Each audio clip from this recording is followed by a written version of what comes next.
The Lord be with you. and with your A spirit. reading from the Holy Gospel according to Mark. Glory to you, O Lord. The beginning of the Gospel of Jesus Christ, the Son of God, as it is written in Isaiah the prophet. Behold, I am sending my messenger ahead of you. He will prepare your way, a voice of one crying out in the desert. Prepare the way of the Lord.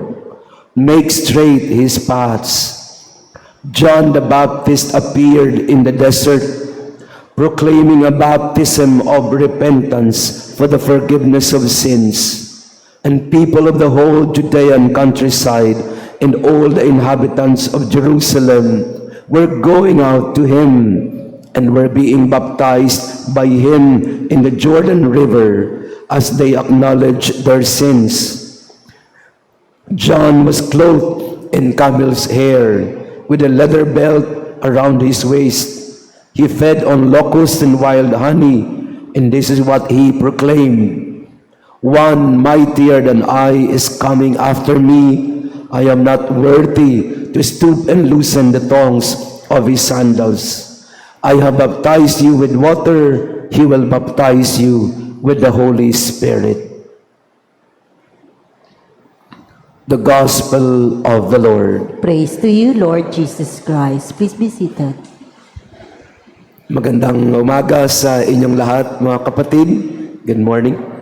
Pakibati din ng good morning ang ating katabi. Let us acknowledge each other's presence and thank you for coming to our Mass. Ang ating mga pagbasa ay nagpapatungkol sa The Voice. Kaya yung boses ko bagay na bagay. Pasensya na po kayo dahil ako po ay matigas ang ulo. Lagi ako nagmumotor. Tapos naulanan. Pagkatapos maulanan sa may C6, wala akong masidungan. Sinalo ko na lahat ng ulan. At pagdating doon sa pupuntahan ko, mag-misa ako, air condition pa yung misa. Perfect combination. Kaya ganito po yung boses ko. Wala po akong lagnat, so don't worry.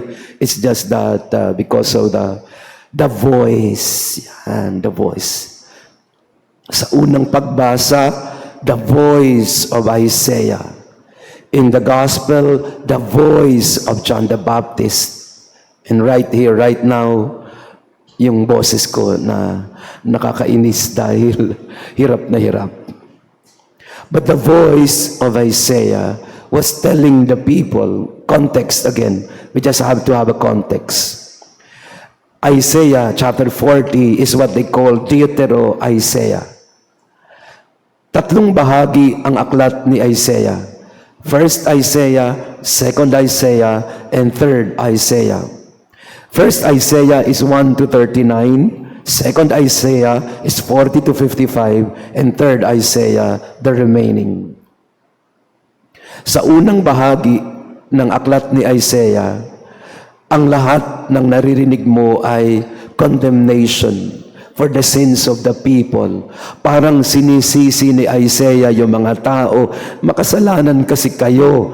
Marami kasi yung ginagawang kalokohan, kaya pinarusahan kayo ng Diyos, di kayo nakikinig, tigas ng ulo nyo. Kaya ayan, napatapon kayo. So the first part of Isaiah is some sort of a condemnation of the people's stubbornness, and that is why they were punished and expelled, exiled to Babylon, conquered by the Babylonians. Babylon is present-day Iraq. And the people were exiled there. They were conquered by Nebuchadnezzar and the other kings. Pagdating ng second Isaiah, chapter 40 and following, nagbago ng tono yung the voice.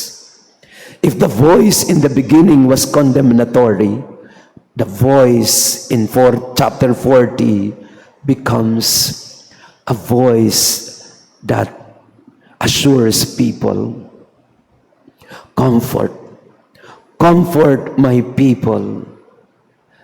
Your salvation is about to come. So, ito po yung mensahe na ng propeta ay malapit na kayong makalaya. Malapit na kayong makabalik sa inyong bayan.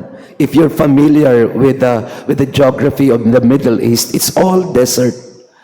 Majority desert. So, Iraq and then Jerusalem. Literally, the prophet Isaiah was saying, the Lord is coming and He will come to rescue us. So we have to make straight the path from Babylon in exile to go back to our homeland in Jerusalem. Kailangan na natin nalagyan ng daan ang Panginoon. Kailangan na ang mga burol, patagin natin, yung mga liko-liko, ituwid natin para mas madali ang pagdating ng ating kaligtasan. Make straight the paths for the Lord because He is about to come and rescue us from exile and bring us back to our land. And so the people were all excited because of the prophecy and the message of the voice.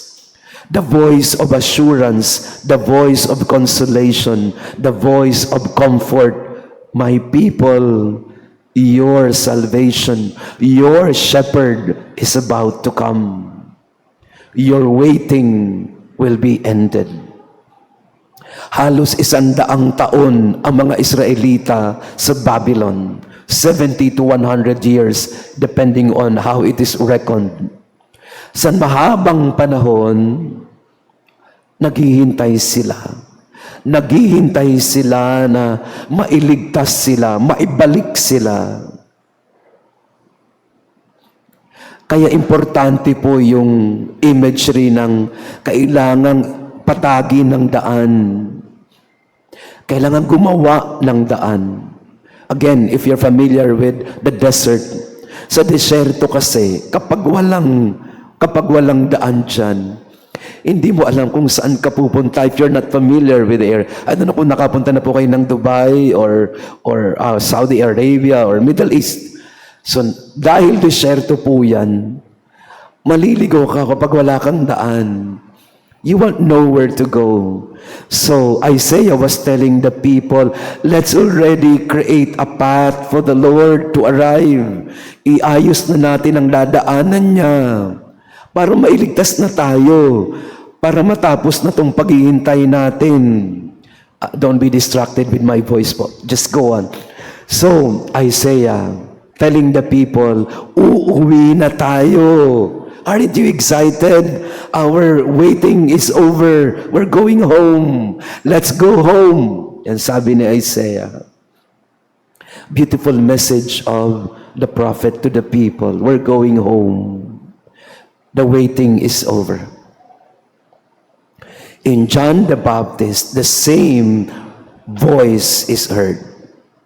But this time under Roman occupation.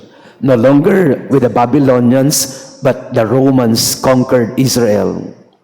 So the people were again expecting, when will the Messiah come? When will we be free from the Roman power? And so they were excited because they heard there was a voice in the desert telling the people, He is coming. Make straight the path for the Lord. Ituwid na natin ang daan kasi parating na siya. But make no mistake about it, it is not I. I am not even worthy to unfasten the thongs of His sandals. I baptize you with water, but He will baptize you with the Holy Spirit. So people, wake up. John the Baptist was saying, wake up everybody. The Messiah is coming. Make straight His path. Let's get ready because we will have the Messiah soon. The waiting is about to end. In the Hebrew culture, they have a word for waiting and hope. For the Hebrews, hope and waiting are the same. Ang pag-asa at paghihintay ay pareho lang. Kasi hindi sila naghihintay sa wala. Lagi silang naghihintay ng kaligtasan, pero ang paghihintay nila ay laging may pag-asa. So in the Hebrew understanding, waiting is equivalent to hope. And they have a word for it. They call it Yahal. Yahal. I'm waiting for the Lord. Ay Yahal, my God. Yun yung mensahe po ni Prophet Isaiah. Your waiting is about to end. Your Yahal is about to end. And that's the same message of John the Baptist. Your Yahal is ending. And for the Hebrews, waiting and hope are the same. Yung paghihintay at pag-asa pareho lang. Hindi kami umaasa sa wala. Pag naghihintay kami ng may katuturan dahil ang Diyos ay tapat sa kanyang pangako na ililigtas ang kanyang bayan. It's a beautiful concept in the Hebrew language. Yahal, waiting and hope, the same. At yun din ang mensahe sa atin ng mga pagbasa ngayon. Sa paghahanda natin sa Pasko, isinindihan na natin ang pangalawang kandila. Naghihintay tayo sa pagsilang ng Mesiyas. We are waiting, but we are also waiting not in vain, but we are waiting in hope and in joy, because we know what we are waiting for is about to arrive. And our waiting will not end in tears. Our waiting will end in fulfillment and joy. So pakitanong nga ang katabi mo, may hinihintay ka pa ba? O nakuha mo na? Ayan, bago ako magsimula ng misa, nakita ko rito ang bagong attorney ng parish natin. Ayan, no? Hindi ko nababanggitin, baka magpakain pa sila eh. Pero ang sarap ng pakiramdam, di ba, attorney? Ang tagal mong hinihintay yung result ng bar exam.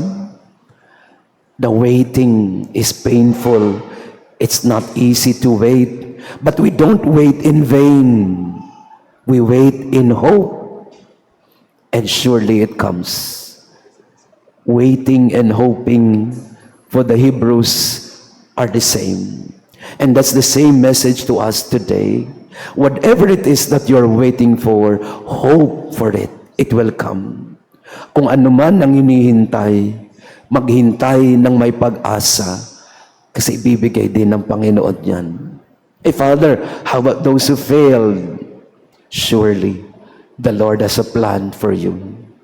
Just wait, because the Lord can also unfold His plan to you in more ways than one, and even in better ways that you can ever imagine. What we are waiting for is true to His promise, so we hope in Him. We listen to the voice of Isaiah, of John the Baptist, telling us, the waiting is over. You're going home. The waiting is about to end. The salvation will come. Kaya sa misa natin, I invite you, brothers and sisters, we ask ourselves, what are you waiting for? And are you waiting in hope or despair? Sa paghihintay natin, naghihintay ba tayo sa wala? O naghihintay tayo ng may pag-asa? Kasi nagtitiwala tayo na ang Diyos, ang kaligtasan, at ang pangako niya ay maisa sa katuparan sa ating buhay. Let us wait not in vain. Let us wait in hope of the fulfillment of the promise of the Lord. Maraming salamat po sa inyong pagdalo sa ating banal na misa. Again, apologies for this voice, but the voice of John the Baptist and Isaiah should give us hope. The waiting is ended. Soon, the fulfillment of the promise will come. At tayo po ay magsisimula ng ating simbang gabi, December 15. We have anticipated at 7 p.m. and also at 5 a.m. December 16. Alas 5 po ang ating Misa de Gallo at ang ating simbang gabi ay alas 7 starting December 15. So ngayong linggo na po iyon. So hope to see you. Let us again prepare for Christmas through our traditional simbang gabi and Misa de Gallo. The Lord be with you. And with your spirit. And may our loving God bless you and your family, the Father, the Son, and the Holy Spirit. Amen. Our Mass has been offered. Go in peace to love and serve the Lord. Thanks be to God.